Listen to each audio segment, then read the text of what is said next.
Those of us, she says, yeah, in the beginning, the introduction, yeah, to the book, um, African Cosmology of the Bantu, sorry, not African Cosmology, Self-Healing Power, yeah, and Therapy by Baba Kimbwanden Kiabun Seki Fukiya. If you don't know, get to know, yeah. She says, those of us who have been committed to Pan-African liberation and self-determination have been studying, researching, and learning and teaching about the genius of ancient African civilization for many, many years.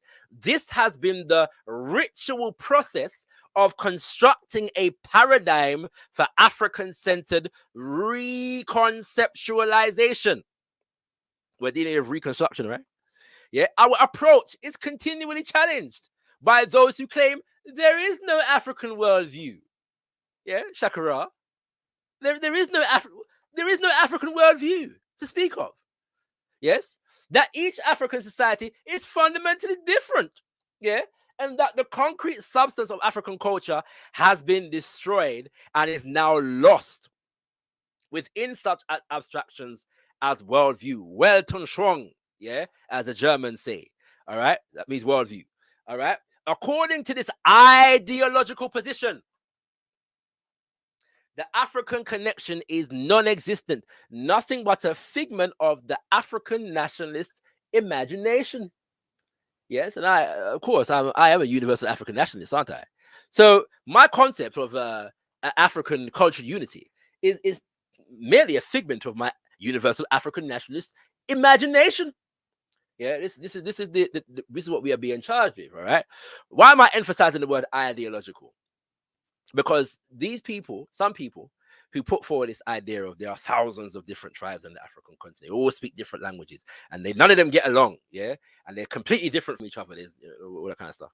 This is not a position that is based upon study, research, scientific analysis, and so on and so forth. This is and to whatever extent it is still an ideological position. In other words, it is a position, yes, with inherent ideas in it that are designed to suit a particular interest and intentionality. And that interest is contrary to the African liberation intentionality and interest, which is why we emphasize different things. Yeah.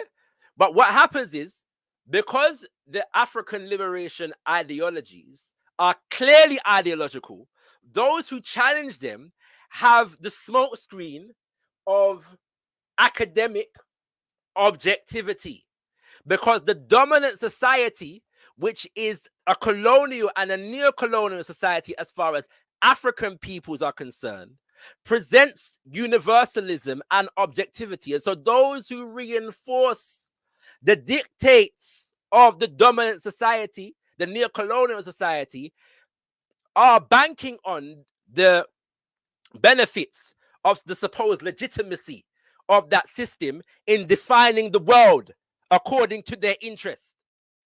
I hope you don't understand what I say. Because I don't have to say it again. All right. All right. Let's move forward. Yeah. She says that was related to the African continent. Yeah. Specifically. This is taken from Let the Circle Be Unbroken. All right. Another one of Mama Marimba Ani's books. And now she's talking about the African diaspora. She says our oppressors have emphasized the loss of language, yes, among us in the diaspora, the dress, living patterns, and other tangible and surface aspects of culture, just as they do in discussions of African culture on the continent.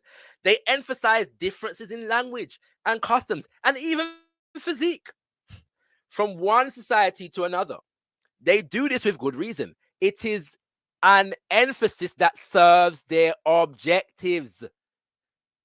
Unified and organized African people are less easy to be dominated and controlled by a conglomerate of pan-European white nationalism. Until we learn that it serves our objectives to emphasize the similarities, the ties, the unifying principles, the common threads, and themes that bind and identify us all as African, we will continue to be politically and ideologically confused. This is the affirmation. And the reality is, in order to emphasize the similarity, the ties, the unifying principles, the common threads, and the things that bind us all as African, we don't have to make anything up.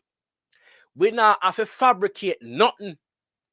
Yes, because the things them did, the things them exist. But because we have not been existing in the consciousness of them things, yeah, we are not existing in a consciousness that allows us to apply them things. So we are currently existing in a context that where we are applying the neo-colonial concept of ourselves and what we are supposed to be. Lord have mercy. Some serious business that go on.